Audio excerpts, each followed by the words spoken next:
Hi friends, ఎలా ఉన్నారు?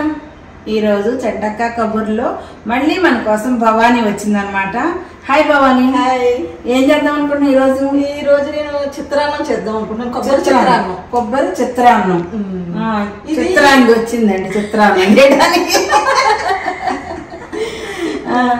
ఇది అమ్మవారికి ప్రసాదంగా పెట్టుకోవచ్చు మనం. అవును కదా. ఓకే, అది ఎలా చేద్దాం చూద్దామా? సరే, అంటే మనకు కుదిరినప్పుడు మనం చేసుకుంటున్నాము. ఇది అమ్మవారికి కూడా పెట్టవచ్చు అంట. అంటే ఇప్పుడు పండగ ఏం కాదు, మేము మామూలుగా చేసుకుంటున్నాము. పండగలప్పుడు కూడా ఇది ప్రసాదంగా పెట్టవచ్చు అంట అమ్మవారికి. అదే కదా నువ్వు చెప్పాము. ఓకే, దానికి ఏమేం కావాలి ఏంటి చూద్దామా? కొబ్బరి చిత్రాన్నానికి ఏమేం కావాలి భవానీ? బియ్యము, శనగపప్పు, కొబ్బరి, పోపు దినుసులు, అంటే ఇందులోనే జీడిపప్పు, పల్లీలు, మినపప్పు, కరివేపాకు, పచ్చిమిర్చి, ఎండుమిరపకాయలు, కొత్తిమీర, నూనె, ఉప్పు, మనకి కొంచెం పోపు దినుసులు కూడా కావాలి, జీలకర్ర, ఆవాలు వేసుకుందాం. ఓకే, ఇప్పుడు ఎలా చేయాలి ఏంటి చూద్దామా? తప్పకుండా. మనకి ఒక కప్పు బియ్యం తీసుకుంటే ఒక పావు కప్పు శనగపప్పు తీసుకుని ఈ మూడు విజిల్స్ వచ్చే వరకు ఒకసారి ఉడకబెట్టుకుందాం ఫస్ట్. ఓహో, అంటే ఇప్పుడు కప్పు బియ్యం, పావు కప్పు శనగపప్పు. ఓహో, కొలత ఇది.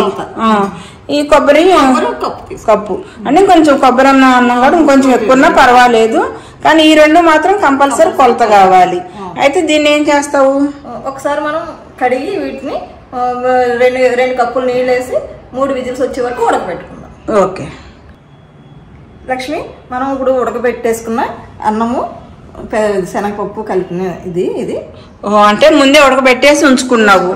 ఇది కప్పు బియ్యానికి పావు కప్పు శనగపప్పు వేసి ఉడకబెట్టుకుని 2 గ్లాసులు నీళ్ళు అన్నావా? అంటే 2 కప్పులు నీళ్లు పోసి 3 విజిల్స్ వచ్చేంత వరకు ఉడకబెట్టుకున్నావు. దాని ముందేమో నానబెట్టుకోవాలా? చక్క పొడి పళ్ళాడితే ఉడు. ఓకే, ఇప్పుడు తిరుమల పెట్టేసుకుందామా? భవానీ, స్టవ్ వెలిగించావు, గిన్నె పెట్టుకున్నావు, నూనె కూడా వేసేసుకున్నావు. లక్ష్మి, దీనికి కొంచెం నూనె ఎక్కువే పడుతుంది. మనం దీంట్లో ఫస్ట్ ఆవాలు, జీలకర్ర వేసుకున్నాము. తర్వాత పల్లీలు,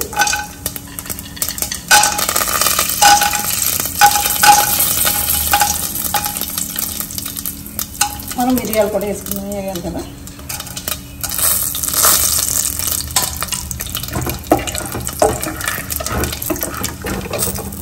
మనం అన్ని పోపు దినుసులు అన్నీ వేసేసుకున్నాము. మినపప్పు అవి కూడా కొంచెం లాస్ట్లోనే కొంచెం వేద్దాము. జీడిపప్పు అన్నది కొంచెం ఒకసారి ఉన్న తర్వాత మిరపకాయలు వేసావా? ఇది వదనంలో వెంటనే వేసేసుకోవటం. మన పోపులు అలాగే కదా. అదేలే.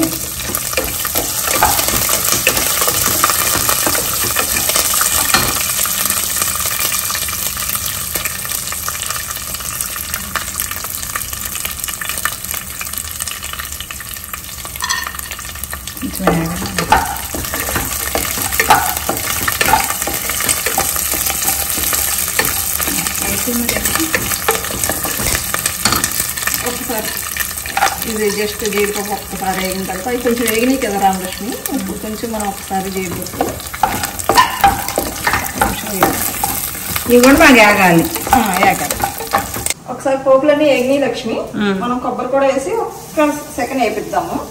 ఎక్కువ వేగితే మళ్ళీ స్మెల్ అనిపిస్తుంది కదా. ఒకసారి వేపి తర్వాత రైస్ వేసుకుని ఉప్పు వేసుకున్నాం.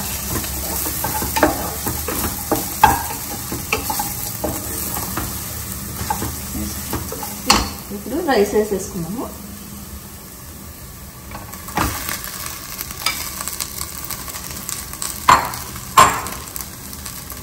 మనం ఉప్పు తగినంత వేసుకుందాం.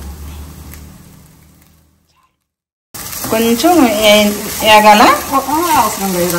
ఇదంతా మొత్తం అంతా కలిసేటట్టు మనం ఒకసారి అనేసుకుని దీన్ని పైన కొత్తిమీర చల్లుకోవటం. అయిపోయిందా భవానీ? అయిపోయింది రామలక్ష్మి. ఇప్పుడు మనకి కొంచెం ఒకసారి కొత్తిమీర వేసుకుని కలిపేసుకుని దించేసుకుందాం. ఇంకా స్టవ్ ఆపేయటమే. స్టవ్ ఆఫ్ చేసేసుకున్నాము.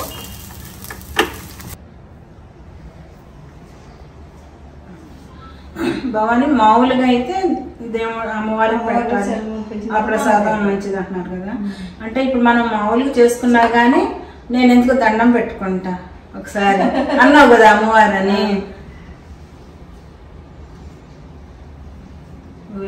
ఓవర్ యాక్షన్ అనుకోకండి, ఏమో అమ్మవారు అంది కదా అని. ఇప్పుడు టేస్ట్ చేసి చెప్పు. జీడిపప్పు ముందు అయితే లాగేస్తావు కదా. అదే కదా మరి. శనగపప్పు, బియ్యం, జీడిపప్పు అన్నీ వచ్చింది. అన్నీ వచ్చి కొబ్బరితో సహా. అదే ప్రసాదం మీరు కూడా తినండి. ఓకే.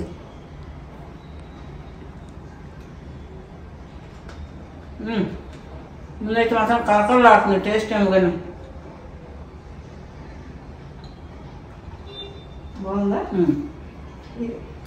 ఆ కొబ్బరి టేస్ట్ కూడా తగులుతుంది. కొబ్బరి బాగా కొబ్బరి నిజంగా చాలా బాగా అనిపిస్తుంది. అయితే ఇంత పొలుగ్గా వండుకున్నావు కదా, బాగోదేమో అనుకున్నాను కానీ పలుకు పొడి పొడి ఆడతాం. ఇంకో విషయం చెప్పడం, నాకు ఏదైతే ఇష్టం లేదో అది వచ్చింది నిజంగా. మిరియాలు మిరియాలు వచ్చింది చూసావా, దేవుడు అన్నది నిజంగా. అసలు ఆ మిరియాలు నేస్తే నాకు ఎందుకో అంటే పొడి అయితే ఇష్టమే కానీ ఆ మిరియాలు తగ్గుతుంటే గాడిలో కూడా వేస్తారు కదా నాకు అవి. కానీ చూడు అమ్మవారు అన్నాం కదా, అందుకనే నాకు కూడా ఇచ్చింది అనమాట. మంచిదే కదా నిజంగా. చాలా అంటే చాలా నాకు చాలా బాగా నచ్చింది ఇది. ఇది కొబ్బరి చిత్రాన్నం. మీకు కూడా నచ్చితే గనక ఒక లైక్ చేయండి, నాకు కామెంట్ చేయండి, సబ్స్క్రైబ్ కూడా చేయని వాళ్ళు ఉంటే సబ్స్క్రైబ్ చేసుకోండి, అలాగే షేర్ కూడా చేయండి. ఓకేనండి, మరి బై బై చెప్పేద్దామా? Bye bye.